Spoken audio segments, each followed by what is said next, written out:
The Colt Browning M1895, nicknamed Potato Digger because of its unusual operating mechanism, is an air-cooled, belt-fed, gas-operated machine gun that fires from a closed bolt with a cyclic rate of 450 rounds per minute. Based on a John Browning and Matthew S. Browning design dating to 1889, it was the first successful gas-operated machine gun to enter service. Operating mechanism. Filed for patent in 1892, the M1895's operating mechanism was one of Browning's and Matthew S. Browning's early patents for automatic rifles. They had previously been working on lever-action rifles for Winchester such as the Winchester 1886. In a typical lever-action design, the operating lever lies under the rear of the gun, typically below the stock, and is hinged near the breech area. It is operated by rotating the lever down and forward, which causes the breech block to slide rearward away from the barrel and eject the spent round. The potato digger mechanism bears some similarities to the basic lever-action design. In effect, it uses a lever that is powered by the expanding gases that are propelling the bullet down the barrel, rather than the operator's hands. The M1895 used a tilting bolt to lock into position when firing, the first example of such in a machine gun design. The bolt slid forward and rearward within a slot in the receiver area, held forward by a spring inside the tube that also held the operator's grip handle. As it moved forward, the bolt eventually met the barrel. At that point, a cam below the bolt dropped into a hole which allowed the rear of the bolt to tilt downward, seating it against the rear of the breech and locking it in position. The bolt remained locked when the round was fired.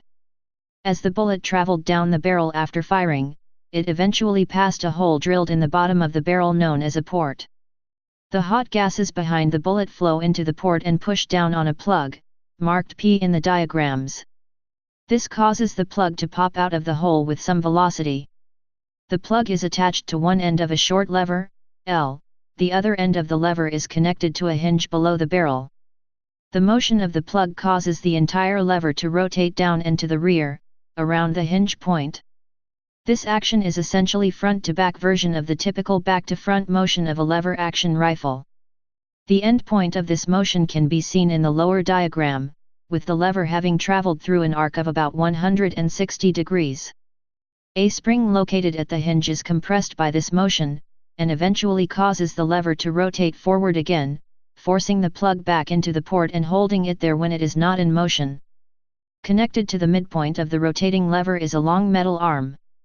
The motion of the lever causes this arm to be forced rearward, pushing the entire breech mechanism with it. The rear end of this mechanism presses on the cam, forcing the bolt upward and unlocking it. Continued motion slides the bolt rearward against the spring, while also operating the mechanism that feeds the ammunition belt and readies the next round. When it reaches the end of its motion, the spring pushes everything forward again, carrying the new bullet with it and seating it in the barrel before locking again. Development. The earliest prototype developed by Browning in early 1889 was a .44 caliber black powder cartridge rifle, weighing under 12 pounds.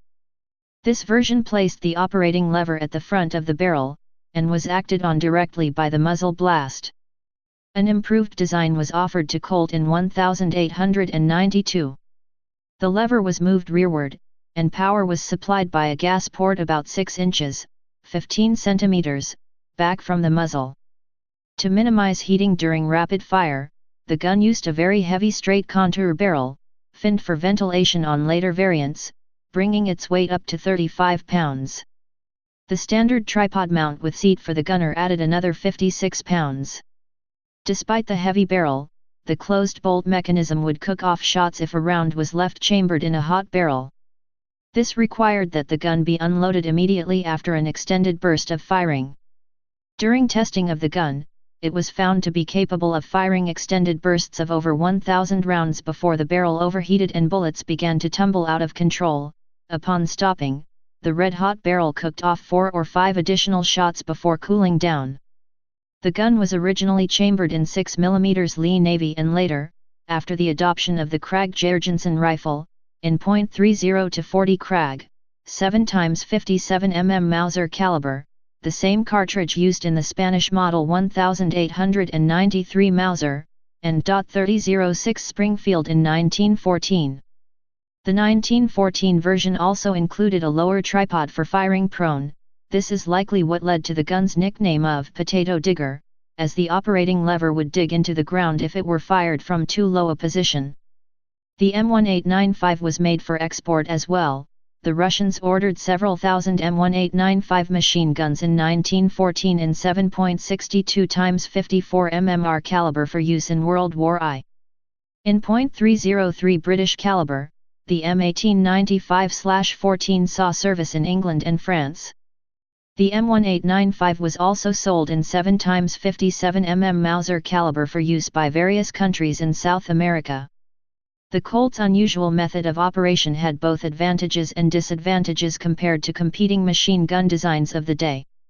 The lever-operated repeating action gave the weapon a relatively low rate of fire, less than 400 rounds a minute. However, the low rate of fire combined with a heavy barrel also allowed the gun to be air-cooled, resulting in a simpler, lighter, and more portable machine gun compared to water-cooled designs. Though combat reports of action stoppages were not uncommon, most of these could be overcome by manually cycling the action. As gunners gained experience with operating an air-cooled machine gun, it became apparent that avoiding long continuous periods of fire materially added to the weapon's reliability and barrel life.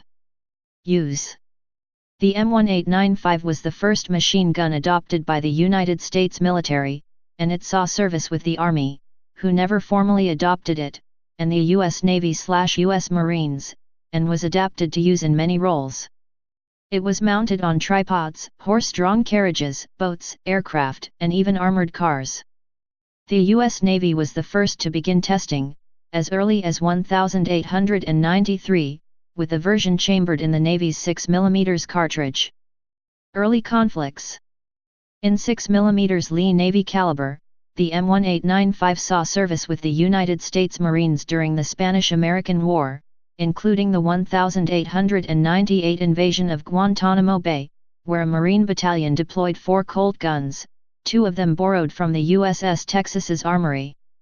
The M1895 proved to be a significant advance in firepower for the Marines, who employed them in the first known use of machine guns by the American military to provide tactical support of infantry forces during an assault. In contrast, Army regular forces in the campaign were still burdened with heavy, manually operated Gatling guns that required heavy artillery carriages pulled by mule transport. Lieutenant Colonel Roosevelt's Rough Riders, a dismounted volunteer cavalry regiment that fought in Cuba, also deployed 2 M1895 Colt machine guns in 7 x 57 mm Mauser caliber, built for export. Both guns were privately purchased for the Rough Riders by family members of the troops, but although they did cause some Spanish casualties, were reportedly somewhat unreliable. As Lieutenant Colonel Roosevelt noted, these Colt automatic guns were not, on the whole, very successful. They proved more delicate than the Gatlings, and very readily got out of order. The 2 M1895 guns were transferred to Lieutenant John Parker's Gatling Gun Detachment, who used them in the Siege of Santiago. The M1895 in 6mm Lee was also utilized by American naval and marine forces during the Philippine-American War, and the Boxer Rebellion, where it proved to be accurate and reliable. Around 1904 the Mexican government purchased 150 of these guns in 7mm Mauser caliber, and these guns were employed throughout the protracted Mexican Revolution. Use of the 7mm M1895 in the Mexican Revolution has been photographically documented, including the use of the gun by what appears to be a Vilista. The U.S. Navy also deployed some 6mm Lee M1895 guns from ship armories during the 1914 Veracruz fighting and occupation. The U.S. Army, while never formally adopting the M1895, purchased 2 guns in 1902, followed by an additional purchase of 140 guns in 1904. These guns, along with small quantities of Maxim and Vickers guns, were issued to various units for evaluation purposes. These saw intermittent use by Army and National Guard units at least until 1921. The first formally adopted machine gun by the U.S. Army was the M1909 Bennett Mercy, Hotchkiss, machine rifle, a bipod-mounted, strip-feed machine gun. Further south, The M1895 was also used by the Uruguayan army against rebels during a late flare-up of the Uruguayan Civil War in 1904. Canadian mounted troops successfully used .303 M1895 guns in the Second Boer War, 1899–1902. In one spectacular rearguard action, a Colt gun mounted on a light carriage was able to stop a pursuing Boer cavalry unit.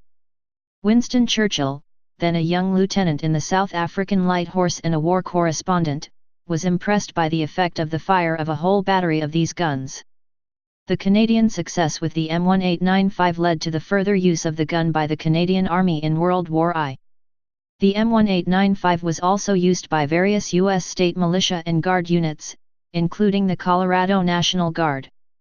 A few of these guns fell into the hands of private militias staffed by mine company guards after the state discontinued funding of most of the guard units assigned to maintain order during a prolonged miners' strike.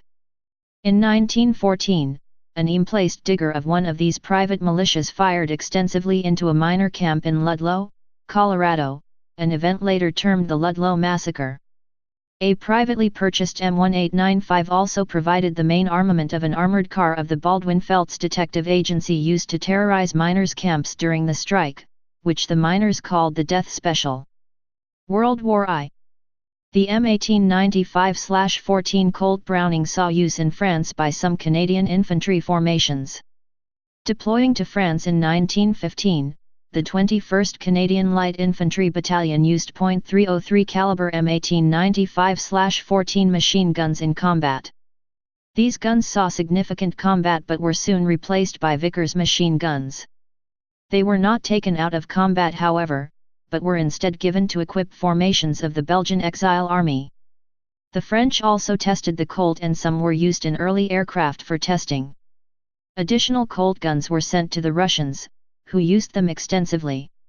While the United States used the M1895 for training, it was considered obsolete by the time the United States entered the war, and saw no service. Colt ceased production of the M1895 and variants in 1916, selling the machinery and rights to manufacture to Marlin Rockwell, who took over the still active Russian military and Italian Navy contracts, in order to concentrate on increased Vickers production. Marlin Rockwell M1917/M1918 versions. After Marlin started making the Colt 1914s, it developed an improved version of the M1895. In 1917 this was adopted by the U.S. Army as a training weapon and approximately 2,500 were purchased. Besides its designation of Colt Browning M1895/14, it was also called the Marlin gun and model 1917. The primary improvement was the use of a detachable barrel, a more generous side plate cutout and a sliding door on the right side plate opening, also made larger, for easier access.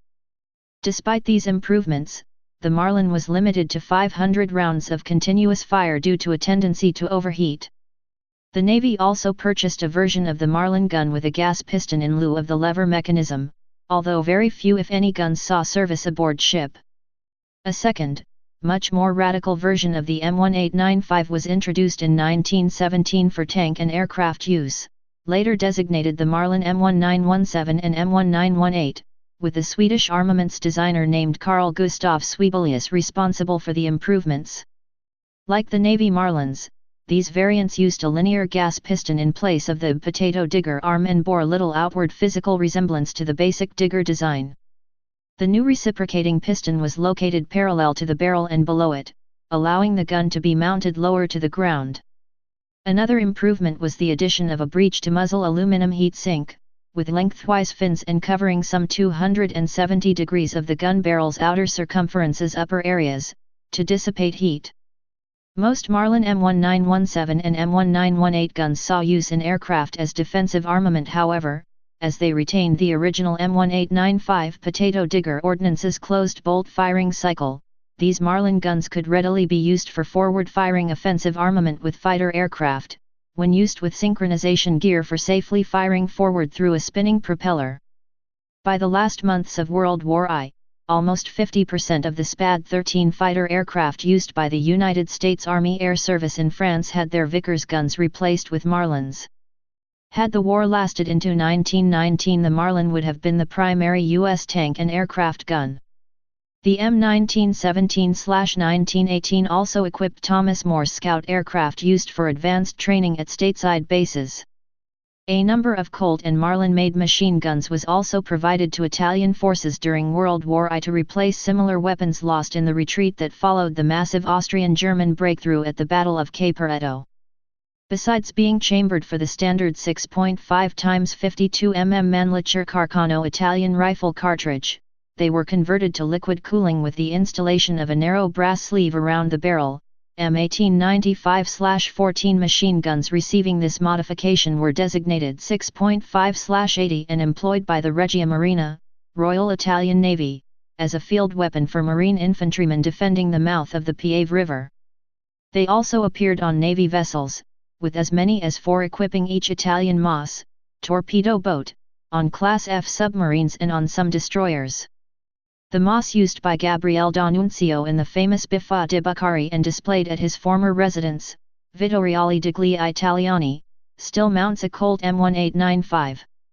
The Marlin gun saw post-war use on the machine gun version of U.S. Army's M1917 tank, an American version of the French Renault FT. However, the Marlin guns quickly disappeared from U.S. military service after the great success of the .30 Browning machine guns and variants subsequently adopted for air, ground, and shipboard use, with the debut of the M1919 Browning machine gun air-cooled ordnance. Post-war service. After World War I, some Colt Browning guns, possibly including the M1917/18 Marlin variants, saw use in the Russian Civil War. Its most spectacular use came during the Czech Legion's exodus from Russia, where the guns, either Colt Browning M1914 or Marlin M1917 models, were photographed in sandbagged stations on the top of trains being used to transport the Legion as it withdrew from Soviet Russia. Many of these guns were also used in the Polish-Soviet War of 1920. At the outset of World War II, M1917 and M1918 Marlins were also sent to Britain for use by the Home Guard, but were never used in combat. The last documented use of the type was by the U.S. National Guard against striking miners in the Battle of Blair Mountain, West Virginia, U.S., in 1921. A contemporary photo illustrates a Colt Browning gun with a finned aluminum heatsink outfitted barrel in the hands of a guardsman supporting sheriff's deputies. The presence of the finned aluminum heatsink indicates the gun was most likely a Marlin M1917/18 machine gun purchased by the Army in 1917-18 for training and familiarization purposes, as the U.S. military never purchased the Colt M1895/1914 variant. The Belgian Army acquired a large number of 7mm Mauser M1895/14 versions towards the end of World War I, which were kept in storage after the conflict and allocated to certain reserve infantry regiments before the outbreak of World War II. The guns were widely used in action during the German invasion of Belgium between May 10 and May 28, 1940. Colt Browning guns placed in storage by the U.S. military after the First World War were purchased for the British Home Guard in the summer of 1940. There were mostly later Marlin variants, and few appear to have reached troops. Italy also kept M1895s in its inventory for a very long time. Well into the Second World War they were still being issued to second-line units, namely to MVS and branches such as Decat, in charge of flak guns, and Milmert, coastal artillery, for the anti-aircraft defense of Italy proper as late as 1943. Users: Australia, Canada, Spain, Czechoslovakia, France, Kingdom of Italy, Mexico, Philippines. Flag of Poland, 1919–1928, SVG Poland. Romania. Russian Empire, 14,850 M1895/1914s were purchased. Finland. Uruguay. United Kingdom. United States. M1895 Colt Browning pistol gun. Type machine gun. Place of origin United States. Service history. Used by C users. Wars: Spanish-American War. Second Boer War. Russian Civil War. World War I. Production history. Designer John M. Browning, Matthew S. Browning. Designed 1889–1895. Manufacturer Colt. Marlin Rockwell. Specifications. Weight 16 kilograms, 35.3 pounds. Length 1040 millimeters, 41 in. Barrel length 711 millimeters, 28 in. Cartridge 6 millimeters Lee Navy. 7 x 57 mm Mauser. .30 to 40 Krag. .3006 Springfield. .303 British. 7.62 x 54 mmR. 6.5 x 52 mm Carcano. Action gas operated, lever actuated. Closed bolt firing cycle. Rate of fire 400–450 rpm. Feed system belt. Sights iron sights. Please subscribe and thanks for watching.